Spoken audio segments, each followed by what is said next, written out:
Good morning, you guys. My name is Mercy. Welcome to my channel. I'm super excited for you to be here. And in this video, I'm going to share with you guys how much I make as a family medicine resident.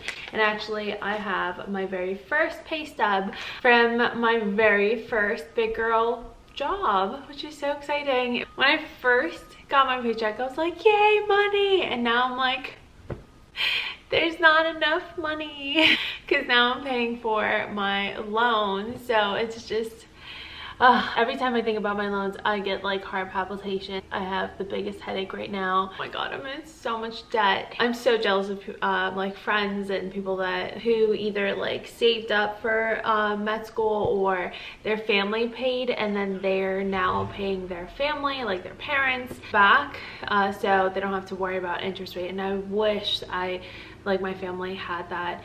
Currently, I have private loans as well. Most of my loans are from federal loans, so right now I didn't have to make any payments because of COVID and all that. But starting January, I'm gonna have to pay that too. So I really am trying to figure my shit out. But that's not what this video is about. This video is about how much do I make as a resident. Now, this has a lot of my information. I don't want to show that, but essentially I made to the T. This is my first paycheck. So as a gross salary, we make $60,000 a year as a first year. Now, mind you, it's also about how much it costs in terms of living. So cost of living is really important. So if you're in an area where your rent is a lot higher, obviously you're paying more cost of living than you would in an area where they get less in terms of their residency salary. So that's something to keep in mind, and that's something that I think they kept in mind as well. I'm getting a call. Hello. So the cost of living definitely has a huge factor. So whenever you're looking at residencies and you're seeing that some numbers are higher than the others, always take a look at how much it costs to live there. So how much are you going to be paying in rent? How much is like food there? Like all these things have a factor, because obviously some places it's more expensive as compared to others. So like for example, one of my friends who's also an intern right now, she's making $3,000 less than I am, but her cost of living is so much cheaper than mine, and so that makes a huge difference. So even though she's making less than I am, it essentially kind of equals out. So it's something to keep in mind. In my area, even if you get like a kind of a shitty place, $1 a month in terms of like apartments. Now housing, that's a whole different issue. That's a whole different thing, and that is even like to buy a house here, it's pretty on the expensive side. So those are factors that you have to keep in mind. But again, in terms of like the actual numbers, so my very first paycheck, I'm going to tell you exactly how much I made. Oh my god, it was so crazy when I first got the statement. June 14th, 2020 to June 27th. We get paid every 2 weeks. So I worked 40 hours during this period. It equaled to $1,159.93.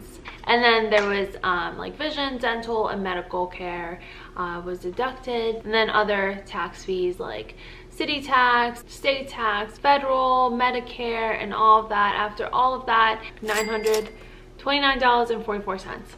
On average, I'm getting $1,600 every 2 weeks. Most of my money right now, where do you think it's going? Can you take a wild guess? Take a wild guess. Yes, if you guessed loans, you guessed right. And that's after taxes, I think.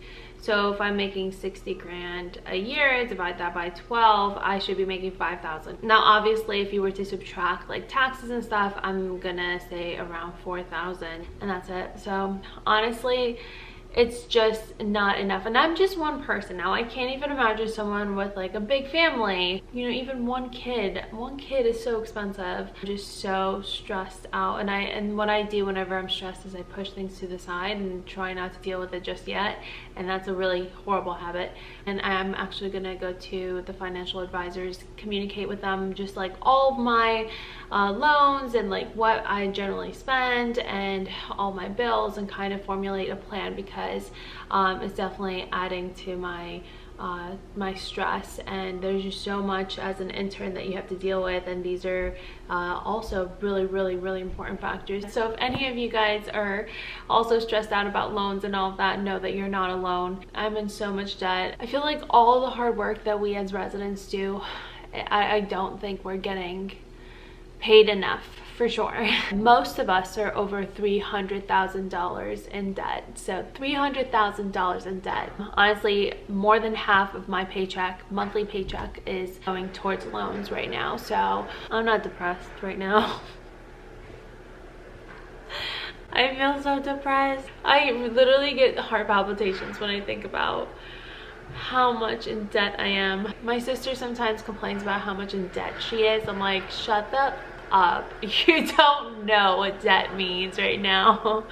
But I mean, obviously nobody wants to be in any form of debt, but it's not even a quarter of how much I'm in debt, so stop. And then she feels bad, but then she goes back to complaining about how much in debt she is, and then I just walk away because I want to then cry. Okay, so I just wanted to kind of share with you guys my very first paycheck number and like how much I generally get paid on a monthly basis. And this is not something new. Like if you want to know like how much a resident gets paid and you know what program they're from, you can go ahead and check their website out at Even Fellow. So you can essentially guesstimate how much the resident you're working with or another resident from another program is getting. Essentially, whenever you're applying, obviously you want to know how much you're making or how much a resident there is making, so they provide that information.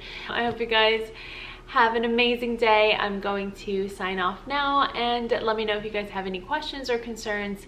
And again, this is a video just to let you guys know on the struggles that's outside of like residency itself, but like more financial issues that we have to deal with as residents. So you're not alone if you're dealing with any form of financial issue as a resident.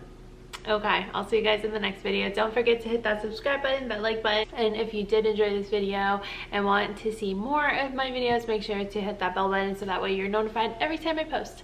I'll see you guys, and definitely follow me on my Instagram at mercy.md, and I'll see you there or in my next video, or both. Bye guys.